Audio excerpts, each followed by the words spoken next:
आज हम आपको वास्तु की इंट्रोडक्शन के बारे में बताएंगे कि how vastu is related with the both art and science. This is not only A science, this is not only A art, it is both art and science together. Vastu का अगर लिटरल मीनिंग देखें तो this is vastu शास्त्र. Vastu means living, जहां पे भी आप वास करते हैं, और शास्त्र का मतलब हुआ science. The science of living is the vastu shastra. It is very scientific and उस साइंस को हमने किस तरह से यूज करना है, उन एनर्जीज को हमने किस तरह से यूज करना है, दैट इज एन आर्ट. अगर हम अपनी फिजिक्स में देखें तो electromagnetic forces, electrostatic forces, momentum of inertia, ये सारी like solar energy, gravitational energy, सारी एनर्जीज इकट्ठे काम करती हुई वास्तु को एक बहुत खूबसूरत आर्ट एंड साइंस का एक बहुत स्पिरिचुअल कॉम्बिनेशन बनाती है. And this art and science is beautiful. लोग कहते हैं कि वास्तु अभी शुरू हुआ है. वास्तु अभी नहीं है, वास्तु बहुत पुराना है. अगर मैं लेटेस्ट वास्तु की बात करूं तो इंडस वैली सिविलाइजेशन से भी ये पुराना है. मोहनजोदाड़ो, हड़प्पा, ये सारी की सारी जितनी हमारी सभ्यताएं हैं पुरानी, उसमें orientation of streets, placement of washrooms, सोने के कमरे, सारे all they are very well placed. हमारी स्टोरी यहीं खत्म नहीं होती. अगर मैं कहूं ब्रह्म भृगु, अत्रि विशिष्ट, यम नारद, कुमार गुरु नंदीश, मत्स्य निरुद्ध शुक्र, शौनक गर्ग पराशर प्रभुतय, विश्वकर्मा चा जगत्य प्रयोच्य हिताय सर्वोशम. कहने का मतलब ये है कि ब्रह्मा, भृगु, अत्रि, वशिष्ठ, यम, नारद, कुमार, गुरु नंदीश, ये सब इन्होंने लिखा वास्तु को. हमारी मत्स्य पुराण में, विश्वकर्मा पुराण में, नारद पुराण में, स्कंद पुराण में, वास्तु शिल्प शास्त्री में, मायामतम में, we have a beautiful scriptures of the vastu. हमारा पूरे का पूरा वास्तु हमारे 5 तत्वों पे, 10 दिशाओं पे और 2 जोन्स पे आधारित है. अगर 5 तत्वों की बात करें, तेजो भूमि जल नीलांबरे प्रोता सृष्टिरियम समान तत् तेषो सर्वगत अनुकूलता शास्त्रे हेतु रथे विद्यम मतम. तेजो भूमि हमारी अग्नि, भूमि, जल, अंबर और वायु, ये सारे के सारे हमारे 5 तत्व कि जब हम कंबाइन करते हैं, अगर हम भगवान की बात करें तो भूमि, गगन, वायु, अग्नि, नीर, ये सारा कॉम्बिनेशन है. अगर हम देखें तो सब कुछ इस संसार में पृथ्वी होल्ड करती है और पृथ्वी जल पे डिपेंड करती है. जल जो है उसको बैलेंस फायर करती है और फायर को कंट्रोल एयर करती है. और हवा की मूवमेंट, एयर की मूवमेंट बिना आकाश के पॉसिबल ही नहीं है. Similarly if we talk about the human, the living beings, the body is the earth that depends upon the water. जो हमारा शरीर है वो पानी के ऊपर डिपेंडेंट है. Contents of the body is balanced by the fire, अग्नि, और अग्नि heat is controlled by air.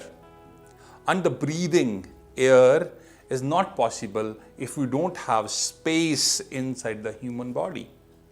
So, पांचों के पांचों तत्वों को जानना वास्तु में सबसे ज्यादा इंपॉर्टेंट है.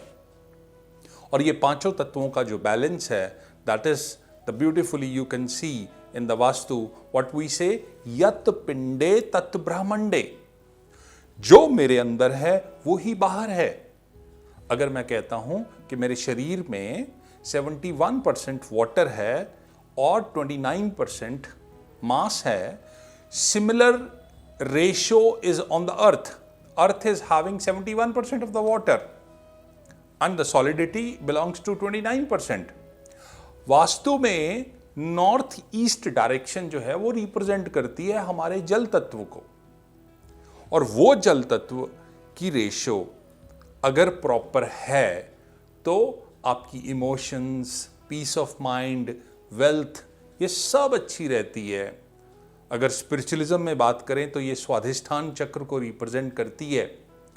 अगर ये आपका नॉर्थ ईस्ट प्रॉपरली बैलेंस्ड है तो आप स्पिरिचुअली बहुत ऊपर राइज कर जाते हो। You will get out of this all materialistic world and ultimately that leads to a beautiful contentment, और आपको इस माया से, मोह से मुक्ति मिलती है। अगर आपका जल तत्व बैलेंस्ड है तो हम नॉर्थ ईस्ट में पूजा रूम की स्थापना करते हैं, और अगर ये बैलेंस्ड है, मन की शांति के साथ धन, समर्था, सब कुछ प्राप्त होता है। और ये अनबैलेंस्ड हुआ, that creates lot of problems. आपके पास बिल्कुल पैसा नहीं रह पाता है, आपका फोकस लाइफ में खत्म हो जाता है, और लोअर अब्डोमिनल की प्रॉब्लम्स आती हैं, तो जिंदगी में मन की शांति भंग हो जाती है, सब कुछ खत्म हो जाता है आपके पास। मेरा दूसरा तत्व है अग्नि, और ये तत्व मेरा साउथ ईस्ट डायरेक्शन से आता है। एंड यू नो, आप Agni is like the most important source of energy. It's not only the source of light, this is the soul of universe. और ये अग्नि तत्व आपके अंदर की एनर्जी, एफिशिएंसी, टेम्परामेंट, इन सब चीजों को गवर्न करता है, और आपके अंदर मणिपुर चक्र को रिप्रेजेंट करता है। अगर ये आपका तत्व प्रॉपरली बैलेंस्ड है, आपके अंदर की अगर अग्नि बैलेंस्ड है, तो कभी भी आप ना अपना कैरेक्टर लूज करेंगे, ना अपना टेम्पर लूज करेंगे, और आपकी एनर्जीज को प्रॉपर डायरेक्शन में एप्लीकेशन मिलेगी, और कभी भी आपको लॉस नहीं होगा। अगर ये आपकी एनर्जी डिस्ट्रैक्ट हुई, आपकी अग्नि डिस्ट्रैक्ट हुई, you will become excessively lose temper and you will have an unnecessarily involvement in other affairs। फालतू खर्चे, बेकार का बिजीनेस आपकी लाइफ में आ जाएगा। और अगर मैं अब नेक्स्ट तीसरे तत्व की बात करता हूं, तो तीसरा मेरा तत्व आया पृथ्वी तत्व, जो कि साउथ वेस्ट दिशा को रिप्रेजेंट करता है। और जितनी भी आपकी physical achievement and materialistic gains हैं, वो सारे के सारे साउथ वेस्ट से आते हैं, और ह्यूमन बॉडी में मूल आधार चक्र को रिप्रेजेंट करता है। Like this is the centre of physical greed and lust. This is the heaviest among all panch mahabhutas. इन पांचों तत्वों में से सबसे हैवी है। अगर ये आपके घर में, आपके काम की जगह पर प्रॉपरली बैलेंस्ड है, तो आपकी हर चीज पर पकड़ प्रॉपर रहेगी, कुछ भी आप लूज नहीं करोगे, और आपकी एक्स्ट्रा ऑर्डिनरी ग्रोथ गारंटेड है। Leadership in the family, the quality of life, status of life, everything will be good. And if this gets to be disturbed, this leads to a spoiled family. आपकी family पूरी spoiled, you will keep on cheating others, आपके हाथ से सब कुछ निकल जाता है, जिस तरह से आपके पास like your even accumulated wealth goes for a waste. You will have disturbance in everywhere, and disturbance of this tattva, this can lead to some problems which are either undiagnosable or not curable. So ये तत्व काफी ज्यादा important है आपकी life में। My fourth तत्व is the वायु तत्व that comes from the north west direction. और वायु पता है जी आपको कितना इंपॉर्टेंट है। आप सांस भी लेते हो तो वायु है। This is the most sensitive and the most important. आपकी इमोशंस को, आपकी फीलिंग्स को ये गवर्न करता है, और अनाहत चक्र को रिप्रेजेंट करता है आपके। और अगर कहते हैं ये अगर बैलेंस्ड हो तो आपका घर घर नहीं, बहुत सुंदर, like it's full of emotional love, family bond, बहुत अच्छा रहता है।